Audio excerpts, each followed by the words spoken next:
of the Wolves.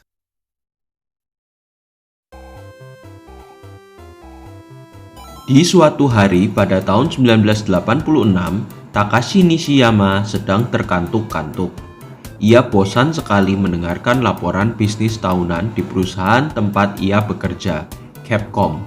Nishiyama bukan seorang pebisnis. Dia tidak peduli dengan laporan tahunan soal laba rugi perusahaan. Di tengah lamunannya, Nishiyama malahan mendapatkan sebuah ide untuk menciptakan sebuah game dengan genre fighting. Seusai pertemuan bisnis formal Capcom, Nishiyama bergegas menceritakan idenya kepada sang rekan, Hiroshi Matsumoto, yang turut kesengsem dengan ide Nishiyama. Kedua pria ini pun mulai mengolah lebih lanjut ide Nishiyama, dan buah dari lamunan Nishiyama adalah game Street Fighter. Walaupun Street Fighter pertama tidak sesukses sequelnya, ia masih merupakan sebuah game kreatif yang mengejutkan industri game. Para pesaing Capcom pun memperhatikan Nishiyama dan Matsumoto. Tak lama kemudian, SNK lantas membajak Nishiyama dan Matsumoto untuk bekerja di perusahaan mereka. 3 tahun berlalu, dan duet Nishiyama dan Matsumoto kembali menggodok sebuah game fighting baru. Harapan Nishiyama dan Matsumoto adalah game fighting mereka untuk SNK ini bakalan menjadi sequel tak resmi dari Street Fighter. Keduanya tidak pernah menyangka bahwa Capcom juga tengah menciptakan sebuah sequel untuk Street Fighter. Seakan terkoneksi garis nasib, kedua game dari SNK dan Capcom ini keluar di saat yang hampir bersamaan. Capcom merilis Street Fighter 2 di arcade terlebih dahulu pada bulan Maret 1991. Sementara, game garapan Nishiyama dan Matsumoto rilis di November pada tahun yang sama dengan judul Fatal Fury. Hasilnya mengenaskan bagi kubu SNK. Street Fighter 2 menjadi salah satu game arcade terlaris sepanjang masa, dan Fatal Fury tenggelam di telan hype dari Street Fighter. Street Fighter pertama hanya menawarkan 2 pemain, sementara Street Fighter 2 menawarkan 8 pemain, sebuah upgrade yang signifikan. Tidak hanya itu, tim Capcom juga mempermudah eksekusi jurus-jurus spesial setiap karakter, membuat pertarungan antara 2 pemain yang jago terlihat balet martial arts yang indah. Fatal Fury, on the other hand, hanya punya 3 playable character. Eksekusi jurus spesial setiap karakter pun sangat sulit, seperti Street Fighter pertama. Satu-satunya inovasi yang dibuat oleh Fatal Fury adalah 2 lini pertarungan game, lini depan dan lini belakang. Walaupun digarap oleh otak yang menciptakan Street Fighter pertama, Fatal Fury Kentara merupakan game yang inferior ketimbang Street Fighter 2, dan gamer pun tak mengindahkannya. Nishiyama dan Matsumoto bagaimanapun tidak putus asa. Mereka menelan harga diri mereka dan membuat sebuah game yang menyaingi Street Fighter. Fatal Fury 2 yang dirilis pada tahun 1992 memperbaiki banyak kelemahan dari game pertamanya dan menjadi sinyal pertama bahwa SNK siap menyaingi Capcom di dunia game fighting.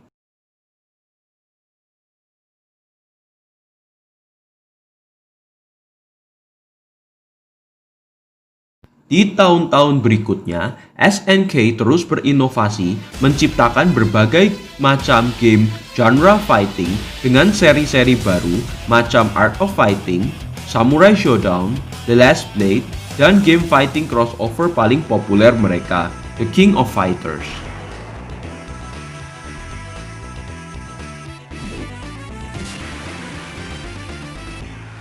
Pun begitu, mereka tetap tidak lupa dengan Fatal Fury sebagai franchise fighting pertama yang mereka ciptakan. Seri Fatal Fury masih terus mendapatkan entry-entry fighting baru hampir setiap tahunnya. Seri Fatal Fury bahkan mencoba menginovasi diri mereka di tahun 1995 melalui titel Real Bout Fatal Fury.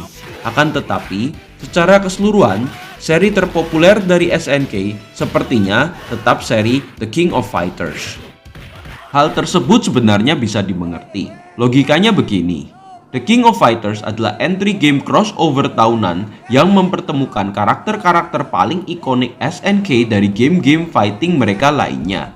Apabila karakter-karakter paling terkenal dari Fatal Fury selalu masuk di The King of Fighters, lantas apa perlunya gamer memainkan game Fatal Fury lagi?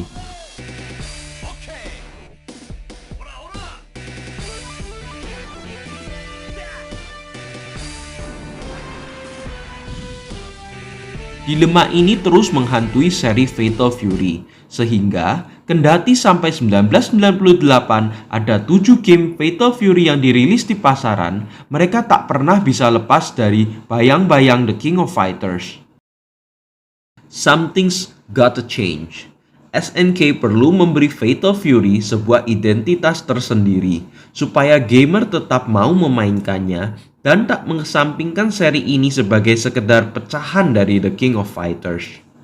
Dan mereka mendapatkan ide untuk itu lagi-lagi dari rival berat mereka di dunia fighting, Capcom. Di tahun 1997, 6 tahun lamanya setelah Capcom merilis berbagai macam versi dari Street Fighter 2 ditambah dengan spin-off seri prequel Street Fighter Alpha, resmi mereka merilis Street Fighter seri ketiga.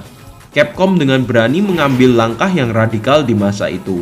Pada iterasi pertama game tersebut, karakter-karakter klasik yang dikenal gamer semua hilang digantikan karakter-karakter baru. Alasannya adalah karena setting Street Fighter 3 ada di masa depan. SNK langsung sadar bahwa cara ini bisa ditiru oleh franchise Fatal Fury. Pada masa itu, kisah dari Fatal Fury berjalan seiringan dengan cerita dalam The King of Fighters. Ini berubah saat perilisan game baru Fatal Fury. Walau di saat itu game SNK secara narasi baru memasuki pembukaan dari Next Arc, di The King of Fighters 1999, game terbaru Fatal Fury akan mengambil setting jauh di masa depan, di tahun 2008, yang sekarang sudah menjadi masa lalu.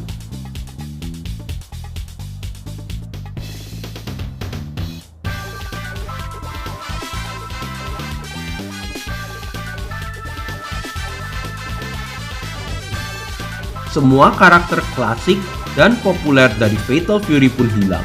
Andy Bogard, Joe Higashi, Mai Shiranui, Kim Kap-hwan, semuanya absen di sini. Satu-satunya petarung lama yang tersisa hanyalah Terry Bogard, dan bahkan dia pun mengalami kostum overhaul yang drastis, dengan cap merah ikoniknya dihilangkan oleh SNK. Fokus cerita pun kali ini berpindah ke karakter Rock Howard, anak kandung dari Geese Howard yang diadopsi oleh Terry setelah kematian ayahnya. Garou, Mark of the Wolves, memiliki kualitas animasi yang sangat cantik. Sulit untuk percaya bahwa engine Neo Geo MVS di belakang game ini masih merupakan engine yang sama yang dipakai oleh SNK menggarap Fatal Fury pertama. Untuk memberi bayangan betapa panjangnya nyawa engine Neo Geo MVS, Capcom selaku pesaing utama SNK sudah ganti engine 3 kali, mulai dari CP System 1 ke CP System 2 sampai ke CP System 3. Mungkin sekali dikarenakan keadaan finansial SNK yang tidak sekuat Capcom, para developer dan penggarap game di perusahaan tersebut harus terus putar otak dan memaksimalkan kapasitas hardware yang tersedia. Banyak kritikus yang di zaman itu menertawakan kualitas grafis game rilisan SNK yang kalah cantik secara visual dengan game-game rilisan Capcom. Tetapi melalui Garou, Mark of the Wolves, SNK membuat diam para pengkritiknya. Mereka membuktikan bahwa engine lawas mereka masih sanggup membuat sebuah game yang memukau secara audio-visual. Penampilan kosmetik seperti perubahan desain karakter dan kualitas grafis yang prima tentu saja bukan fokus utama dari sebuah game fighting. Dan ada banyak perubahan juga yang dilakukan oleh SNK dalam hal gameplaynya. Salah satu trademark dari seri Fatal Fury adalah kemampuan tiap karakter untuk berpindah dari satu ke lain pertarungan. Dalam beberapa game Fatal Fury pertama, karakter bisa berpindah-pindah antara dua line pertarungan guna menghindari serangan musuh. Memasuki game keempat, Fatal Fury 3, Road to the Final Victory, Game ini bahkan menambah satu lagi line, menjadikan total game memiliki 3 line pertarungan. Akan tetapi, tambahan ini malahan membuat game terasa memiliki seperti unsur kabur-kaburan, di mana seorang pemain yang pengecut bisa melompat dari satu line ke line yang lain untuk menghindari serangan musuh. Gara-gara ini, entry-entry Fatal Fury yang berikutnya perlahan kembali memangkas 3 line yang ada menjadi 2. Dan pada akhirnya, di Garou Mark of the Wolves, diputuskan bahwa untuk pertama kalinya di seri Fatal Fury tidak ada lagi unsur pindah-pindah line. Pertarungan kali ini akan dilaksanakan di satu garis pertarungan, sebagaimana halnya franchise game fighting top line di masa itu, Street Fighter maupun The King of Fighters. Satu hal lain yang saya sadari saat memainkan game Garou Mark of the Wolves adalah jumlah karakter yang bisa dipilih oleh gamer. Totalnya terbilang sedikit, hanya 12 karakter saja. Di era itu, setiap game fighting sepertinya jor-joran menambah karakter sebanyak-banyaknya. Marvel vs Capcom 2 yang dirilis hanya 3 bulan setelah game ini misalnya, menawarkan sampai 56 karakter yang bisa dipilih oleh player. Bahkan, game-game garapan SNK lainnya seperti The King of Fighters juga menawarkan seabrek karakter yang bisa dipakai oleh pemain. Tim di balik produksi Garou Mark of the Wolves mengambil langkah yang berbeda. Semboyan mereka adalah "Bigger is not always better." Dengan hanya 12 karakter reguler, ditambah dengan 2 karakter boss yang bisa dipilih oleh pemain, tim developer dari game ini benar-benar bisa menunjukkan beda dari setiap karakter yang mereka masukkan. Karakter yang dimasukkan dalam game fighting ini sekilas memiliki kesamaan dengan beberapa karakter lawas dari seri Fatal Fury. Tetapi setelah gamer mendalaminya, akan terlihat perbedaan gaya dari setiap-tiap karakter. Ambil contoh karakter Bone Janet, seorang bajak laut wanita yang seksi. Apa yang gamer ingat ketika melihatnya? Tentu saja Mai Shiranui, seorang kunoichi seksi yang menjadi trademark franchise ini, bukan? Akan tetapi, setelah ditelaah lebih lanjut, ternyata gaya bermain Bone Janet berbeda sekali dengan Mai. Setali 3 uang dengan Freeman, seorang karakter misterius yang digambarkan bak psikopat di sini. Mudah bagi para gamer yang kenal dengan seri Fatal Fury untuk langsung menyamakan sosok tersebut dengan Ryuji Yamazaki, psikopat yang lain dari SNK. Dan sekali lagi, tim SNK mengejutkan gamer dengan membuat sosok Freeman memiliki playstyle yang berbeda dari Ryuji. Lebih hebatnya lagi, bahkan 2 anak dari Kim Kap-hwan, seorang ikon Fatal Fury, pun memiliki playstyle yang berbeda. 2 anaknya Kim Dong-hwan dan Kim Jae-hoon boleh sama-sama menggunakan jurus taekwondo milik sang ayah, tetapi masing-masing memiliki cara playstyle unik mereka sendiri. Saya bahkan berani mengatakan bahwa playstyle dari Dong-hwan dan Jae-hoon cukup jauh berbeda satu sama lain, dibandingkan dengan misalnya Ryu dan Ken yang datang dari satu aliran yang sama, dan jurus-jurusnya pun mirip satu sama lainnya. Nah, tambahan terbesar yang diperkenalkan oleh game Garou Mark of the Wolf, di luar menghilangkan sistem multi-line duel serta pengurangan jumlah karakter, adalah sistem TOP atau Tactical Offense Position. Sistem ini memperbolehkan pemain memilih sepertiga dari life bar mereka, sepertiga di awal, sepertiga di tengah, atau sepertiga di akhir untuk mendapatkan booster. Booster ini berguna karena pemain yang ada dalam mode TOP mereka bisa menghasilkan serangan yang lebih destruktif kepada musuh sekaligus meregenerasi health mereka sendiri. Beberapa jurus spesial khusus bahkan hanya bisa diaktifasi di saat pemain ada dalam mode TOP mereka. Jelas bahwa booster ini sangat berguna karena bisa mengubah ritme dan strategi permainan. Dan strategi setiap pemain tentunya akan berbeda-beda. Akan ada pemain yang memakai sistem TOP langsung di awal permainan untuk mengambil kendali flow duel.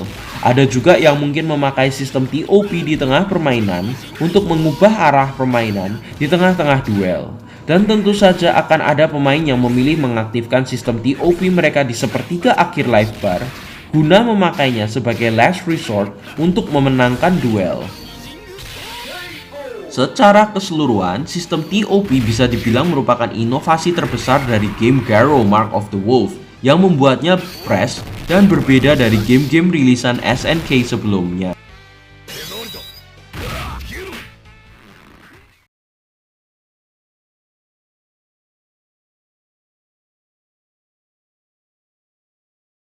Setelah kesulitan finansial yang dihadapi oleh SNK di tahun 2000, perusahaan ini dibeli oleh Playmore dari Korea. Semenjak saat itu, Fatal Fury tidak pernah mendapatkan game baru lagi. SNK di bawah kendali Playmore lebih banyak memfokuskan diri mereka kepada game fighting The King of Fighters. Dan beberapa karakter dari Garo, Mark of the Wolf, bahkan sudah menjalani debut mereka di seri fighting crossover SNK tersebut, seperti T-Zok dan Bone Janet. Sebenarnya ini sangat disayangkan, sebab mayoritas kritikus dan pecinta game fighting menilai Garo sebagai sebuah game yang sangat bagus. Rock Howard, yang adalah protagonis utama game ini, menjadi salah satu maskot baru SNK di era milenium. Sama halnya dengan K-Dash yang diposisikan sebagai pengganti Kyo dalam franchise The King of Fighters.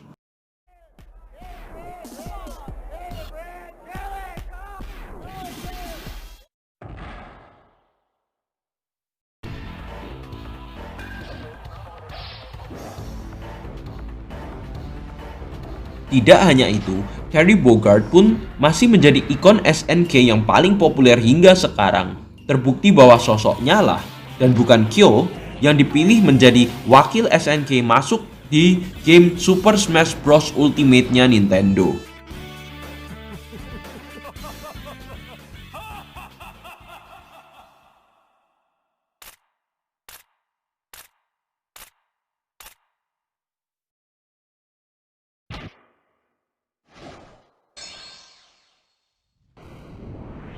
Konon, sebelum SNK bangkrut, mereka sebenarnya sudah siap merilis Garo Mark of the Wolves 2.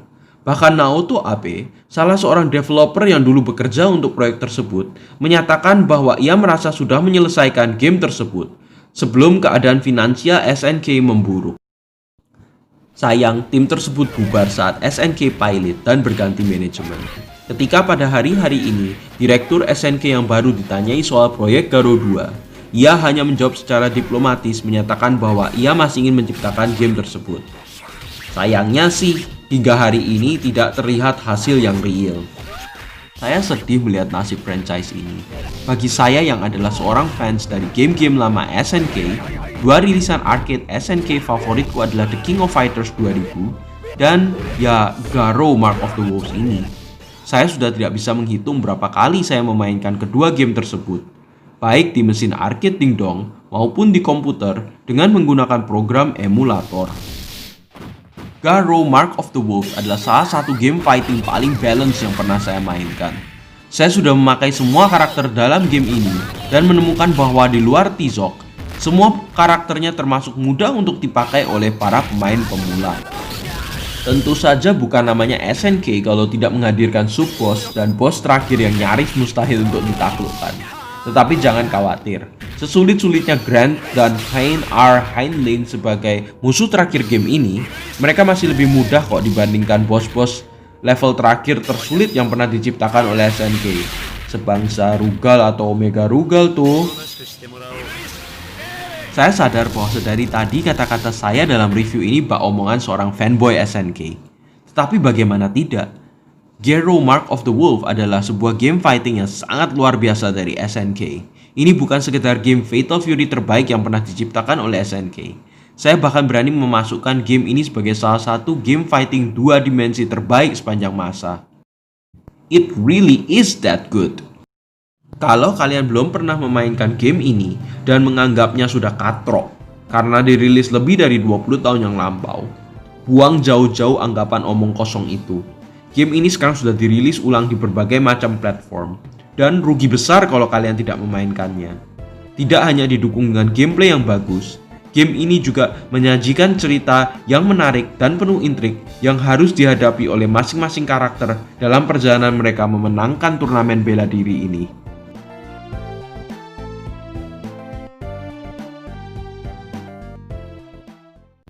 So, are you ready? Buster Wolf! Skorku untuk game ini 9.